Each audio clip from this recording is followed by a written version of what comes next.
Hi, and welcome to this episode of I've Got This Kid. I'm your host, Cherina Williams, licensed speech and language pathologist, homeschooling mom of two, wife of one, excited podcaster, ready to be here another day with you all. And we are going to get the ball rolling because that is what we do around here. I hope you've tuned in to the last two episodes where we've been talking about advocacy. I hope you enjoyed our special guest. She was awesome. Kim is amazing, and I'm so proud of her, and I'm so proud that she was able to devote some of her time to spend with us, y'all, giving y'all some tools that you need from the inside, finding people from the inside to help us on the outside. And I hope you also enjoyed the other episode, Seeking a Second Opinion. When do I get a second opinion? How do I get a second opinion? Maybe I need a second opinion, and how to even determine what that looks like. And so today we're going to continue with that ball. Again, we're looking this time at growing and learning so we can better connect with our community and with our sugars. And so today we're going to be talking about navigating school services. Is the school offering what I need? And how do I even know if the school is offering what I need for my sugar? How do I determine that? We're going to find that out. And so I've talked about this time and time again, the role of the education system. And I don't even think I talked about it on one episode. I think I've talked about it across multiple episodes. And it's for a reason, because I don't want us to ever lose sight that the educational institution is a tricky beast. And so for one sugar, a school district, it can be the equivalent of that beautiful glass slipper that fits to a T. While for others, it may not be such a great fit. It may be the pumpkin. I'm just saying. And it doesn't make the school district a bad school district or the school a bad school. It just means that it's not a great fit for your sugar. However, if you live in an area and you have a sugar that needs individualized services, then it's crucial on another level how to navigate through these school services. And I've talked about that before, and I can't overemphasize that I have talked about that before, because we do need to have this stuff in the back of our mind and reframe our minds and our framework about how we perceive our educational systems and what role they play, right? Our educational systems. I'm going to review real quick, though. They help our sugar learn. They help our sugar develop functional skills. They help teach our sugars trades and crafts in some cases. And it can be, in some cases, a setting for sugars to learn how to navigate life with their peers. I think this can also happen in other areas, but this is definitely the first place that we think about when we're like, how is my sugar going to learn social skills? But I've talked about that before. Like, there's different ways to do that. However, while schools are all these things, sometimes they're not. And it's, again, because they're not required to be. Not always. It's good if they are, but they're not required to be that. And so this holds especially true for world changers whose sugar needs specialized services. Because, again, the glass slipper, I want you guys to always think about it from the lens of a glass slipper. Is this a good, perfect fit or not, right? Or as close to a perfect fit, because I don't want to create any Pollyanna situations to where, like, we think that it should be everything, but at least something that falls in alignment and is a better fit than some others as compared to some others. So today we're going to break down how to navigate through the school system and ask the questions that you should ask yourself before enrollment. Because as world changers, you have rights, and it's important to understand those rights to get what you and your sugar need. So, one, what kind of learner is my sugar? This matters so much because from those toddler years, those infant years, those interactions, that 5 to 7 minutes of play, observing your sugar and what makes them tick, what kind of learner they are, what kind of play do they enjoy? How do they learn best through play? How do they learn best through life? Knowing this will help before going into a school. So if you have a sugar who you know enjoys a lot of movement, it's probably best to find a setting that allows for more free movement and allows for sugar to move or use alternative seating instead of traditional seating. Or if you know that your sugar gets super stressed out when a lot of pressure is put on them, then academic rigor may not be that place where it's super structured. Maybe a different kind of setting to where there is rigor, but it's placed on them in a different way, or they're allowed to like think and do, right? What kind of learner's your sugar? Know this before going into the door, right? And so before entering into the school, you should ask specific questions about their structure, about the principles. What's their philosophy? What is it they believe in that school? Because a lot of times the leadership is going to dictate the flow of the classrooms and the teaching and the way that sugars are taught.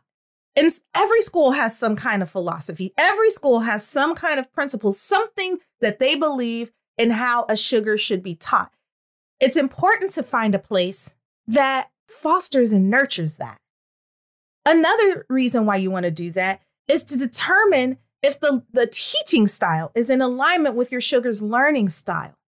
And so sometimes this can go from classroom to classroom. Different educators teach in different ways, and they have different philosophies and different principles and just different ideals on how to teach. And it works for some sugars and it doesn't work for other sugars. And it doesn't work for some sugars and it works for other sugars. It just depends, right? And so understanding their teaching style and the teacher style will be very helpful in understanding if this is a good place or a good fit for your sugar. Knowing the kind of learner your sugar is also should tell you before you even go into the school, what kind of disciplinary methods are the schools enacting? If you've been disciplining, let's say, using a less rigid kind of way, maybe more of timeouts, let's talk this through, then putting your sugar in a school where strict discipline is enacted. If you break the rule, we're not going to talk about it. You either follow the rule or you don't, right? You either do or you don't. Some schools are like that. And it's not a bad thing because some sugars really do need like that structure. And unless you're a world changer that's looking to provide that kind of outside structure, that it may not be a good fit with the way that you do things, which then takes away the collaboration between you and the educators. Because why? Because you guys are looking at things from total different lenses. If you want your sugar's educator to talk things out, but your sugar's educator is more used to like, why didn't you follow my rule? Then it's not going to necessarily mesh well together. And so knowing that before going in, navigating that before going in and making that decision to enroll is super crucial. Next, what's my sugar's diagnosis? What is my sugar's diagnosis? This is so important to know and understand. Why? Because some schools specialize in neurodivergence. Some schools have a better understanding of neurodivergence. Some schools do a better job fostering and creating strategies and roadmaps to help your sugar along. Whereas other schools, that may not be their jam. That may not be their scene. And again, most schools are good at what they're good at, right? And it doesn't mean that they're not a good school. We're going back to that glass slipper. And so we want to make sure that it's a really good fit. And so if you know that it's not a good fit and you know that your neurodivergent sugar is not going to mesh well with that style, then it's not going to be a great fit. And it's best to probably find a different setting or a good location, no matter how many great reviews they got. What are my sugar's characteristics associated with their diagnosis? It's almost not enough now to know what the diagnosis is. And this is why I said in my last point that it's important to know and understand the diagnosis. Understanding the characteristics. What are some things that come along with that are specific to my sugar? It's not the same. Like you can go on WebMD, you can go on Harvard Medicine, you can go to all kinds of different places. You can go to the top institutions, you can go to the top hospitals, and they're going to give a very good general overview. Even some of the stuff that I give is a really good general overview, but it doesn't speak to every situation because it's impossible to speak to every situation because everybody was created differently, even with the same diagnosis. And so the characteristics that come along with it, is it more behavioral? Do you see more behaviors out of your sugar that need to get, reframed? Is it more of a speech, language, or a social skills thing? Or is it attention and processing and focus? And to understand more about that, you can listen to some the past series on the What Is It series, where I go into deeper detail on what those different things look like. But understanding the characteristics that come along with that, do they behave when they cannot communicate? Does their attention go a certain way if XYZ happens? Understanding that will help you understand how to navigate where it is that your sugar should be placed and if the placement is exactly where they shouldn't be. Why is this important? Because you can ask these questions to the school about how they treat specific diagnoses. For example, if your sugar has a diagnosis of a stutter or dysfluency disorder, but the school SLP has no knowledge how to work with that population, chances are it might not be the best fit. So it might be a conversation that needs to be had. Like, are there any other SLPs in the district who have worked with this population or who can coach the SLP on staff or who can attend meetings or look at what we're doing or. And that's just one case. Or if your sugar has difficulties with attention and learning and focus, and the primary educator is constantly calling you or labeling your child as behavioral to the point where the other kids are starting to label the little sugar as behavioral, rather than understanding the root cause, chances are they might not be the best fit. Or they need some continuing education to help along, or a conference needs to happen where you guys can collaborate and communicate about your sugar intelligently. Now, if you've listened to the advocacy episode, you understand how that kind of plays out. If I understand my sugar, if I know my sugar inside and out, and if I've taken the time to understand their behaviors and what are triggers for their behaviors, then I can talk to the educator and say, oh, this is what happened. It was a trigger. And also for that educator to be able to recognize what are certain triggers? What are things that get sugar off track? What are things that stop sugar from pushing the progress? Like, we're all about pushing the progress. And so this isn't a punishment for parent or educator or sugar. This is really for us to get into the know so we can make better choices together. And understanding our sugars is the first step to navigate, because then you'll know the questions to meet with the staff. And the best time to meet with the staff, again, is always before enrollment. But if you've already enrolled, well, let's go back to before enrollment. If you're looking at a school and you're thinking about enrolling your sugar and you want to know more about the philosophy and you want to know if it's going to be a good fit and you want to know if their teaching style and learning style and disciplinary methods are a fit in alignment with your family needs and your sugar's needs, then the best time to go is in the late fall, early winter, when they're doing open houses for new families. And the staff is usually there. A fair amount of staff is usually there. Why? Because they want to represent the school in the community. They're telling you during that time who they are. And that's the year prior to admittance.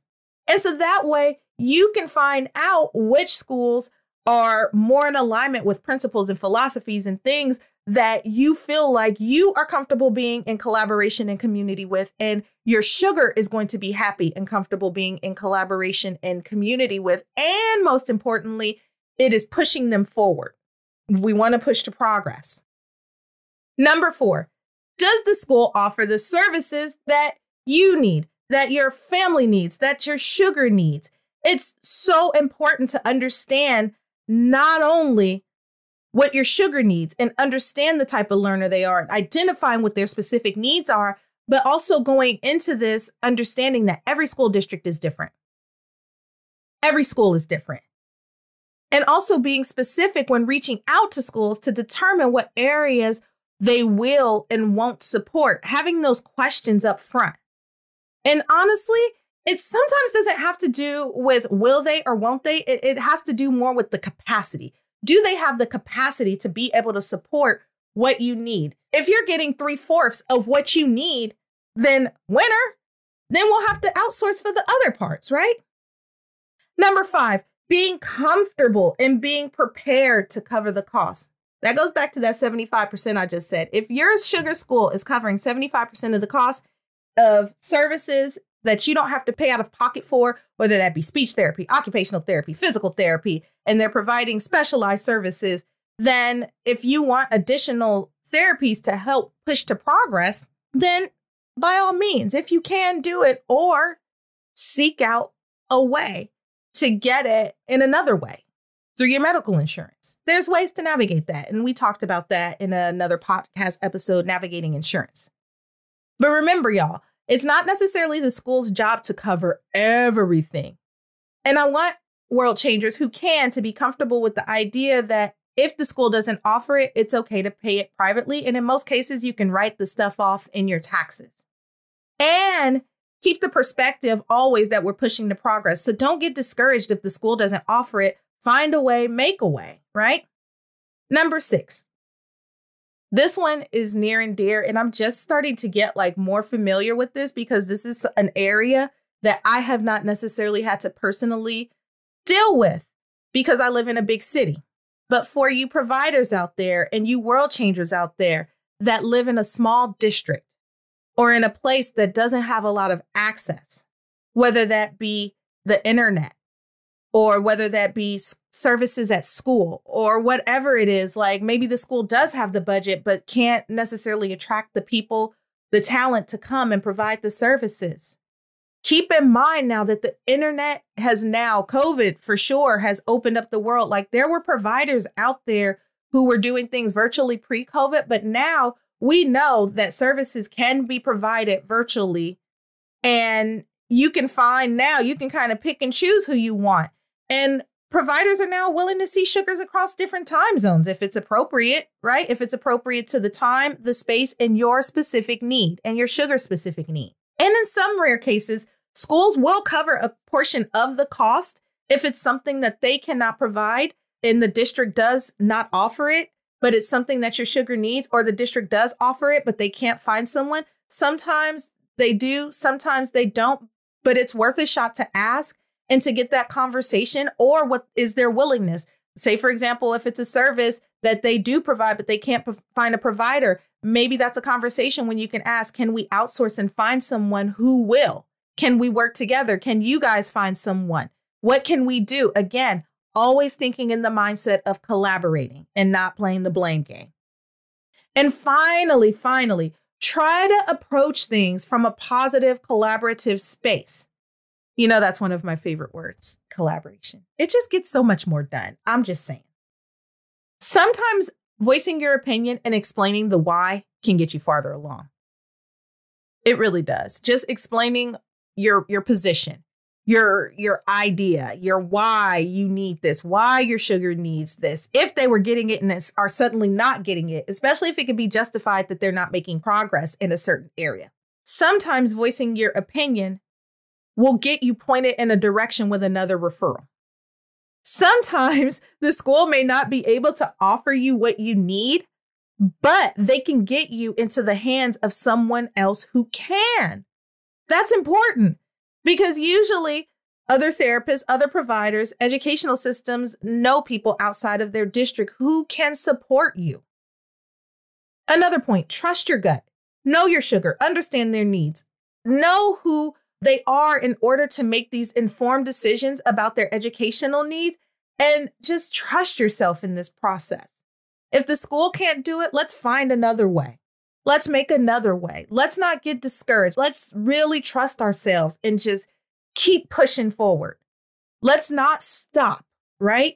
Let's just keep going. Which leads me to my next point. Do not settle. Remember, this is your sugar. This is not the time to be passive. And this may be the time where you need to get some support from an advocate.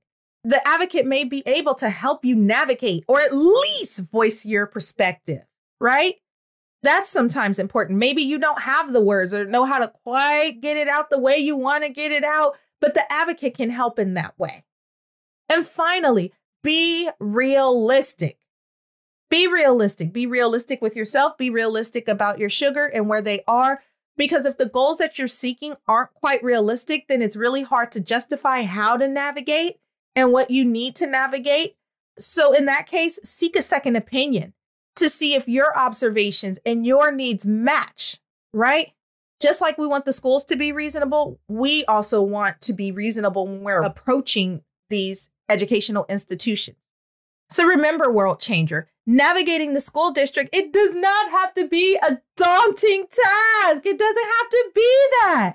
But we can be intentional.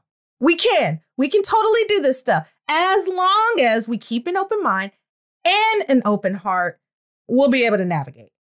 Remember, doing nothing, it hinders the process. It really does hinder the process. And not only that, it hinders progress. And I don't like hinder progress. I don't like hinder progress at all. So you've got to figure out how to get what you need for your sugar's benefit. But that does start with knowing, learning, connecting, growing together, right? If we're not connecting and growing, then how will we be able to learn what it is that they need when we're approaching? We can't just go in there blindly shooting, y'all. We got to make sure that we really are not only well informed, but we're able to communicate or seek out the help of others who can in order to get our sugars to what they need. And as always, if you have any questions with this episode, if you have any questions about this episode or any of my other episodes, do not hesitate to reach out to me at questions@I'veGotThisKid.com. I can also be found on Facebook, Instagram, Twitter, or on my website at iHeartSpeechTherapy.com. The links to my social media pages are in the show notes. As always, I would love to hear from you. Do not ever think that there's a such thing as a silly question, more or less an unanswered question. So get those questions answered. And tune in next week where we're going to discuss, is virtual learning killing our kids' future? We will have a special guest, Dr. Tonya East Fanner, and I cannot wait to have her here with us. She's going to share her perspective, and it's going to be a wonderful show. I cannot wait for you all to tune in. I can't wait to share this information with you guys. Until the next time, world changers, take care.